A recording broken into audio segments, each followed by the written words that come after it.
इस कार्यक्रम के पुण्यार्चक हैं महेंद्र संगीता पुत्र पुत्र वधु, रोहित स्वाति प्रतीक परिधि, पौत्र पौत्री निश्चय लविष्का गंगवाल परिवार गोलाघाट असम, पुत्री पुत्री जमाई अंकित जी अंकिता दोहिता दिव्यत गुनव छाबड़ा गुवाहाटी असम। आदमी अपनी ताकत से युद्ध में जीत लेता है। आज युद्ध चल रहे हैं ना जगह जगह, क्या दिखा रहे हैं? बाहुबल तो दिखा रहे हैं सब अपना अपना। जो युद्ध चल रहे हैं ये क्या है? ये बाहुबल है। सब अपनी अपनी शक्ति दिखा रहे हैं, मैं तुमसे बड़ा, मैं तुमसे बड़ा, और एक दूसरे को जीतना चाहते हैं। तो धनबल से ऊपर क्या आ गया? बाहुबल। और इन बाहुबल से ऊपर आता है बुद्धिबल। ताकत तुम्हारे अंदर कितनी हो, मोटे हो, लेकिन एक पतला सा आदमी तुम्हें गिरा देगा अपनी बुद्धि से। आप कितने मोटे हट्टे काटे हो, लेकिन एक पतला भी आदमी फटाक से आपको गिरा देगा। कैसे गिरा देगा? धक्का देगा तो तुम गिरोगे नहीं। उसने बुद्धि से किया, तुम्हारी चड्डी खिसका दी, और जैसे ही चड्डी खिसकाई तुम, उसने दे दिया धक्का, वो बढ़ा के नीचे गिर गए। बुद्धि का काम किया उसने। एक व्यक्ति लड़ रहा था, कुश्ती लड़ रहा था, अब इतना सामने ऐसा हट्टा कट्टा आदमी, और खुद वो एक थप्पड़ दे तो नीचे गिर जाए। अब उसको गिराना है, बस शर्त इतनी थी, कौन किसको गिरा पाएगा। उसके आगे बस ये जीत हार का इतना था, गिराना था। उसने दिमाग लगाया, इसको कैसे गिराऊं? तो उसने धीरे से क्या किया, उसकी चड्डी सरका दी। जैसी चड्डी सरकाई तो आदमी शर्म के मारे उसको उठाने में जब तक किया, उसने उसे धक्का दे दिया, और अपने आप को नहीं संभाल पाया, नीचे गिर गया, जीत गया। अब के फिर से अब नहीं आ रहे बस इतना ही था। तो बुद्धिबल, धनबल, जनबल, बाहुबल, उस सबसे है बुद्धिबल। और फिर इन सब के ऊपर आता है पुण्यबल। आपके पास धनबल ना हो, जनबल ना हो, बाहुबल ना हो, बुद्धिबल भी ना हो, यदि पुण्यबल है तो सब बलों पर भारी है। कहते ना पुण्य है तो देखो विमान क्रैश में भी बच के आ गया। पुण्य बल था, वहां कोई धन का उपयोग किया था क्या? जन का उपयोग किया था क्या? बुद्धि का कुछ नहीं। पुण्य था तो दिमाग चला और खुल गई खिड़की और टपक गए नीचे, टपक गए नीचे। ऐसा कोई सोच के नहीं पहले से बैठा हूं कि जब गिरेगा तो ही खोलूंगा। वो तो पुण्य था, वो चीज खुल गई और लोगों से नहीं खुली हुई। एक निकल गया, बाकी रह गए। तो पुण्य बल सब बलों के ऊपर आता है, पुण्य बल। इसलिए सब बलों को इकट्ठे करने की जरूरत नहीं है। आपने यदि पुण्य बल इकट्ठा कर लिया तो सारे बल स्वतः ही आपके साथ आ जाएंगे। राम के पास जन बल नहीं था, राम के पास धन का भी बल नहीं था, राम के पास बाहुबल भी नहीं था। उससे ज्यादा ताकत तो रावण के पास थी। 4 विद्याएं थी रावण के पास, राम के पास क्या ही थी? कुछ नहीं थी। बाहुबल भी नहीं था। बुद्धि, विभीषण जैसी बुद्धि, रावण जैसी बुद्धि किसके पास होगी? भयंकर बुद्धिमान जीव थे वो लोग। इनके पास कोई बल था तो पुण्य बल था। सो पुण्य बल के कारण देखो जन बल भी इकट्ठा हो गया, धन बल भी इकट्ठा हो गया, बाहुबल भी इकट्ठा हो गया, और विभीषण जैसा रावण का सगा भाई, जो कि रावण का बुद्धि का देवता कहलाता था। मतलब रावण की कोई भी कार्य होता तो बुद्धि से वही रावण के संकट को दूर करता था। तो बुद्धि बल में युक्त से बहुत प्रकांड पंडित था, वो भी देखो राम के साथ हो गया। किस बल पर? पुण्य बल पर। इसलिए पुण्य को संचय करो। आचार्य कहें चिंता मत करो भगवान को कौन देखेगा, भगवान की चिंता मत करो, पूजा होगी नहीं होगी ये भी चिंता करो। जब तक पितमा रहेगी तब तक उस भूमि पर भगवान विराजमान होंगे, ये सोचो। जब तक जिन शासन विराजमान, जब तक पितमा रहेगी तब तक उस भूमि पर जिन शासन विराजमान हैं। हम भगवान की स्थापना करके नहीं जा रहे, हम मंदिर की स्थापना नहीं करके जा रहे, हम जिन शासन की स्थापना करके जा रहे हैं। आज देश में यदि जैनियों का अस्तित्व है भगवान के नाम पे तो गोमटेश बाहुबली के नाम से है। सरकार जिसकी सुरक्षा करती है, सरकार जिसके अभिषेक का प्रबंध करती है, और कहीं का प्रबंध नहीं करती। लेकिन भारत सरकार का राष्ट्रपति को वहां पर जाना पड़ता है, भारत सरकार के प्रधानमंत्री को वहां पर जाना पड़ता है, कंपलसरी उसका अभिषेक में जाना। ऐसा संविधान में अनुच्छेद है। ये जिन शासन की स्थापना है, लाखों लाखों वर्षों तक प्रतिमा चलती है, उतने वर्षों तक जिन शासन चलता है। और जिस प्रतिमा और जब तक जिन प्रतिमा रहेगी तब तक उस भूमि में जिनशासन रहेगा। प्रतिमा को देखकर किसके भाव बदल जाए, इसका नाम है अंधकोटक न्याय। जो कल आपको सुनाया था ना कि घोड़े, अंधे घोड़े की आंख आ गई, कौन सी सलाख उसको लग गई, बहुत सारी सलाखा लगाएं और एक सलाखा लग गई तो उसकी आंख आ गई। एक एक सलाखा लगाते लगाते एक सलाखा ऐसी आ गई कि घोड़े की आंख खुल गई। ऐसी पता नहीं कि जीव की आंख किस प्रतिमा को देखकर खुल जाए। ऐसी कोई मुनि संग पधारे, उसमें हजारों पिछियाँ धारी योगी हों, एक एक मुनि की वंदना करना, पता नहीं किस मुनि की मुद्रा को देखकर तेरे भीतर का मुनि प्रकट हो जाए, अंदर का मुनि प्रकट हो जाए। हाँ, ऐसा होता है। जिस जीव का जहाँ नियोग है उसे कोई नहीं टाल सकता, ये बात विश्वास रखो। जिस जीव का जिससे जुड़ने का नियोग है वो तुम कितना भी मना करो वो वहाँ पे जाके जुड़ेगा। हर जीव का अपना अपना नियोग है। हम दीक्षा हमने कभी सोचे नहीं था हम आचार्य विश्व सार जी दीक्षा लेंगे, और ना हमने कभी उनका दीक्षा के पहले से, मतलब जब तक उनके संग में नहीं गए, उनका चतुर्मास हमारे आने उसके पहले तक हमने नाम भी नहीं सुना, जबकि वो तो 20 साल पुराने साधु थे, 20 साल पुराने साधु थे, और आचार्य बने भी 5-7 साल हो गए थे, पर हमने नाम ही नहीं सुना। और जब हमारे नगर में आए, और उससे पहले हमने आचार्य विद्यासागर जी से ब्रह्मचर्य व्रत लेके नहीं, और सोच लिया था कि अपन को दीक्षा इनसे लेनी है, विद्यासागर जी से। उनके पास 2-3 बार गए भी, पर उन्होंने कहा अभी नहीं देते, अभी नहीं देते, अभी नहीं देते, बाद में देखेंगे, बाद में देखेंगे। और ऐसा नियोग बना कि इनका चतुर्मास हमारे शहर में हुआ जिसमें हम रहते थे, तब भी हम नहीं गए 1 महीने तक इनके पास। ठीक है, अपन को क्या करना है, अपन को तो दीक्षा इनसे लेनी नहीं है, अपन को तो उनसे दीक्षा लेनी है, तो हम क्या करेंगे जाके। ऐसा सोच के महीने भर तक नहीं गए। फिर महीने भर बाद गए तो हमने कहा एक काम करें महाराज जी, हमको 2 मिनट एक ग्रंथ की एक श्लोक पढ़ा दिया करें। तो उनके ठीक है पढ़ा देंगे, इतनी सरल सवाई थे। और उन्होंने 2 मिनट पढ़ाना शुरू किया। हम बिल्कुल 2 मिनट जाते थे, पढ़कर भटक भग लेते थे श्लोक, ना फिर प्रवचन सुनते थे, ना आहार देते थे, कुछ नहीं करते थे इनको। पर धीरे धीरे 2 मिनट से कब 20 मिनट बदले, 20 मिनट से कब 2 घंटे बदले, और 2 घंटे से 24 घंटे में बदल गए। पूरा दिन वहाँ पर रहने लगे, और पूरा दिन से पूरी जिंदगी ही बदल गई। नियोग होता है, नियोग। हर चीज़ का अपना अपना नियोग होता है। इसलिए सब साधु के पास जाओ, ना जाने किस साधु के साथ आपका नियोग हो। ऐसा होता है जिसका जहाँ नियोग हो उसे कोई टाल नहीं सकता। ये निर्गंत योगी जिन प्रवचन हैं, निर्गंत जीवंत हैं, तुम्हारा दिगंबरत्व जीवंत है।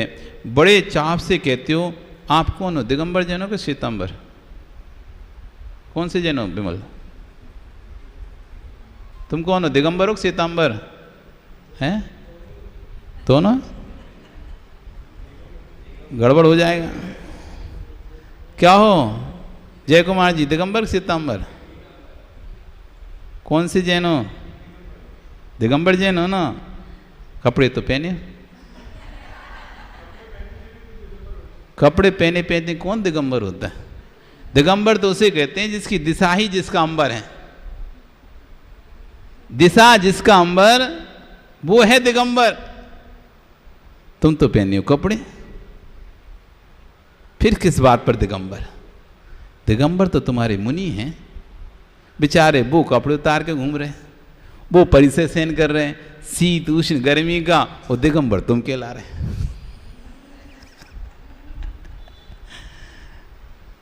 मेहनत कर रहे हैं हम, कहला रहे तुम। कौन से जैन हो, कौन हो? दिगंबर हो ना। मैंने तो सफेद वस्त्रों और शरीर मन से दिगंबर की पहचान है या शरीर से दिगंबर की पहचान है? शरीर नहीं दिख रहा क्या तुमको? शरीर दिख रहा है नहीं दिख रहा? जो दिगंबरत्व की पहचान है वो किससे है? मन से के शरीर से? इस शरीर से पहचान है, मन से पहचान नहीं दिगंबर की कि हम मन में तो दिगंबर है महाराज जी, बाहर से भले कपड़ा पहने। ये बाहर से कपड़े पहने वालों की पहचान नहीं है दिगंबर। ये शरीर से जो कपड़े से रहित हैं उनका नाम है दिगंबर। तो आज के तुम्हारा दिगंबर जीवंत है। बड़े चाव से कहते मैं दिगंबर जैन हूँ। कैसे? कपड़े पहने बैठे हो, फिर भी दिगंबर किस बात पर? भाई हमारे प्रभु दिगंबर हैं, हमारे गुरु दिगंबर हैं, हम उनके अनुयायी हैं, इसलिए हम दिगंबर हैं। कपड़े पहने हुए भी दिगंबर की सीन मिल रही है तुमको। किसके बल पर? महासाहू महासाहू महासाहू दिगंबरा।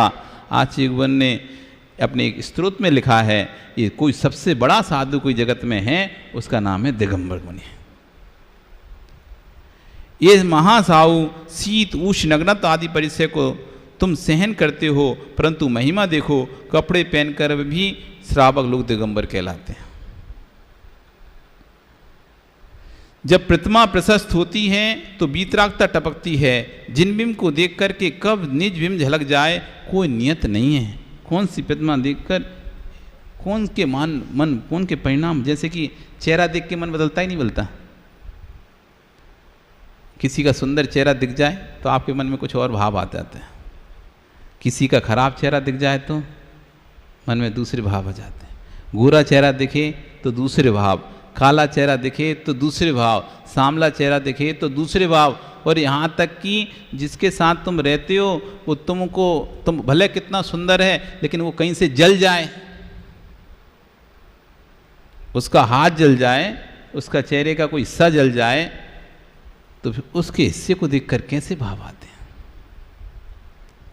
जिसके साथ दिन रात भी रहते थे, जिसको तुम बहुत चाहते थे, लेकिन उसका फेस जल जाता है ना, कभी कभी किसी का फेस जल जाता है, कोई टंकी फट गई, कुछ हो गया, कुछ उसी घर में अचानक गैस लीक हो गई, वो फट गया और वो झुलस गया, और झुलसने के बाद उसका चेहरा तुम देखो फिर कैसा हो जाता है, पूरी चमड़ी सिकुड़ जाती। यदि उस हाथ भी सिकुड़ जाता, जब जब तुम्हारी हाथ पर दृष्टि जाती ना, तुम्हारा भाव बदल जाता है।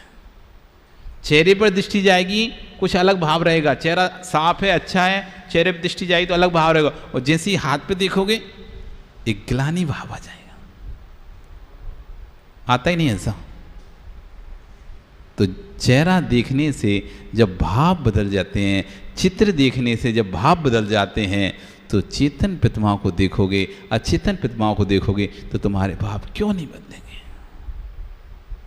इसलिए खूब भगवान के दर्शन करो, जहां भी जाओ बिल्कुल ढूंढो। ऐसा नहीं कि महाराज हम बाहर जा रहे हैं, बाहर की छूट। दर्शन करने का तो नियम है, बहुत सारे लोग नियम लेते हैं, दर्शन करने का नियम है, लेकिन बाहर की छूट क्यों भाई? बाहर की क्यों छूट? अब बाहर कौन ढूंढेगा, कहाँ मंदिर है? क्यों? जब भूख लगती है तो रेस्टोरेंट ढूंढते हो नहीं ढूंढते? जब भूख लगती है तो होटल ढूंढते नहीं ढूंढते?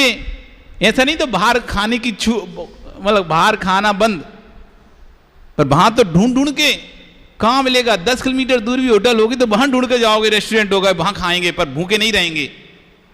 खाना है, कुछ भी नहीं मिलेगा तो फल फ्रूट खरीद के खाओगे, पर भूखे नहीं रहना चाहते। ऐसे बाहर जाते तो महाराज जी मंदिर की छूट दे दो, बाहर नहीं कर पाएंगे। क्यों नहीं कर पाएंगे? बाहर और ढूंढ के करेंगे।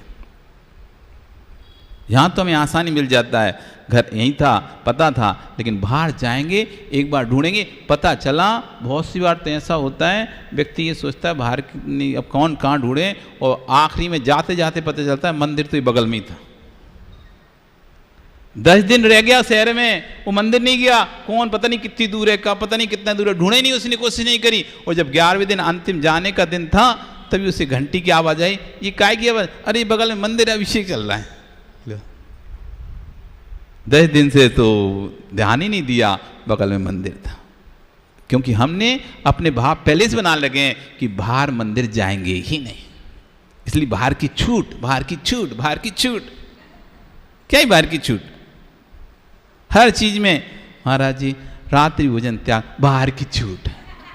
महाराज जी आलू प्याज का त्याग, बाहर की छूट। महाराज जी होटल का खाना त्याग, बाहर की छूट। मतलब तुम पहले से ही सोच के रखे हो कि हमको रात में खाना पड़ेगा। आपने पहले से ही भावना बना के रख ली नेगेटिव कि हमारा नियम हमें तोड़ना पड़ेगा, इसलिए तुम्हें छूट चाहिए। महाराज जी रात्रि भोजन त्याग अगर नहीं मिलेगा तो मेरा उपवास।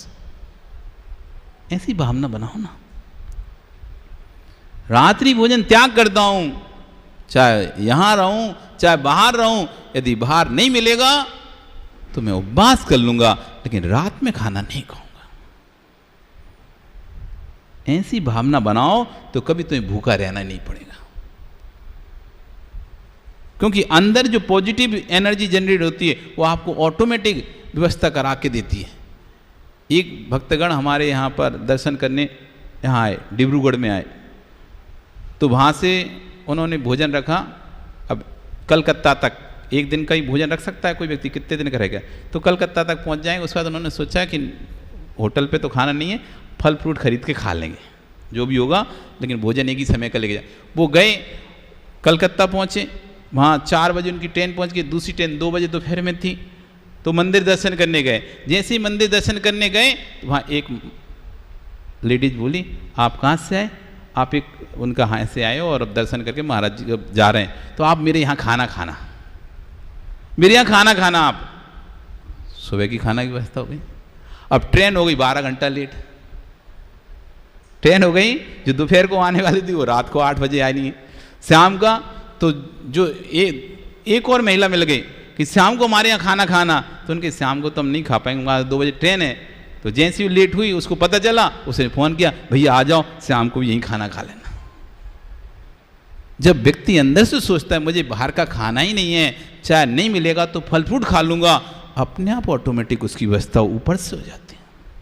और हम अंदर से ही कमजोर हैं, हम तो होटल पे खाएंगे, नहीं लेके जाते अपन खाना, होटल पे खाएंगे, तो पहले से सोच के चले हो तो कोई तुम्हें मिलेगा ही नहीं। इसलिए अपने जीवन में कोई भी नियम संयम जब लेते हो तो पॉजिटिव सोचो, तोड़ना ही क्यों पड़ेगा, नहीं तोड़ना पड़ेगा, मैं कोशिश करूँगा, मैं पूरा पालन करूँगा, और नहीं पालन होगा उस दिन उपवास कर लूँगा, इससे ज़्यादा क्या होगा। अगर मंदिर नहीं मिलेगा, दर्शन नहीं होंगे तो नहीं खाऊंगा अन्न, फल फ्रूट खाकर पानी पीकर अपना समय निकाल लूँगा। एक दिन में कोई मर थोड़ी ना जाऊंगा, 2 दिन जब मैं 10-10 दिन के उपास करके नहीं मरता, 16 कांड के 32-32 उपार करके नहीं मरता व्यक्ति, तो एक दिन भोजन नहीं करेगा तो मर जाएगा क्या? ऐसा व्यक्ति रोने लगता है, नहीं मिलेगा हम क्या खाएंगे, हम क्या खाएंगे। अरे क्या खाएंगे, हम स्वतंत्र हैं, खाना परतंत्र है, लेकिन उपवास करना स्वतंत्र है। खाने के लिए तो दूसरे की अपेक्षा करनी पड़ेगी, कोई हमें देगा तब हम खाएंगे, लेकिन उपवास की हमें कोई परतंत्रता नहीं है, वो हम स्वतंत्र हैं। नहीं मिलेगा तो उपवास मेरे हाथ में है, मुझे किसी की चिंता नहीं है। इसलिए निश्चिंत होकर नियम लेता हूँ, रात में नहीं मिलेगा तो मैं दिन में नहीं मिलेगा, मैं रात में नहीं खाऊंगा, उपवास कर लूँगा, लेकिन रात में नहीं खाऊंगा। ऐसा संकल्प जब जीवन व्यक्ति कर लेता है तो स्वतः ही उसको ये साता विधि कर्म बंधना, पुण्य बंधना। इसलिए हमने कहा कि अपने पुण्य को अपने बस में करो। तुमने अपने बस में पुण्य कर लिया तो स्वतः ही ऑटोमेटिक सारी व्यवस्थाएं अपने आप हो जाएंगी। आपका समय हो गया, कल फिर आओगे? नहीं आओगे? आओगे ना सुबह 4 बजे कि सोते रहोगे? ओ ज्ञान जी सोगे क्या, यहीं सो जाओगे? अब ज्ञान जी बोले हम यहीं सो जाएंगे। कौन सुबह उठ के? हम तो बोले गाड़ी में सो जाना, तुम तो विमल ले आएगा गाड़ी। अपने जीवन में आशीर्वाद कहते हैं, जैसे आप समझदार हैं तो सुई को धागे में लगा के रखते हो। आपने सुई धागा है ना आपके घर में सब में, तो सुई को ऐसे ही डायरेक्ट नहीं रख देते, आप उसको धागे में लगा के फिर रखते हो, जिससे कहीं घूम जाए तो धागे के माध्यम से उसको ढूंढ लेंगे। ऐसे अपने जीवन में धर्म का धागा डाल के रखो। कहीं ये नरक आदि गतियों में भी चली गई, लेकिन धर्म का धागा है, उन धर्म के धागे से आप वहाँ पर भी बोध को प्राप्त कर लोगे और अपना कल्याण कर लोगे। इस कार्यक्रम के पुण्यार्जक थे महेंद्र संगीता पुत्र पुत्र वधु, रोहित स्वाति प्रतीक परिधि, पौत्र पौत्री निश्चय लविष्का गंगवाल परिवार गोलाघाट असम, पुत्री पुत्री जमाई अंकित जी अंकिता दोहिता दिव्यत गुनव छाबड़ा गुवाहाटी असम।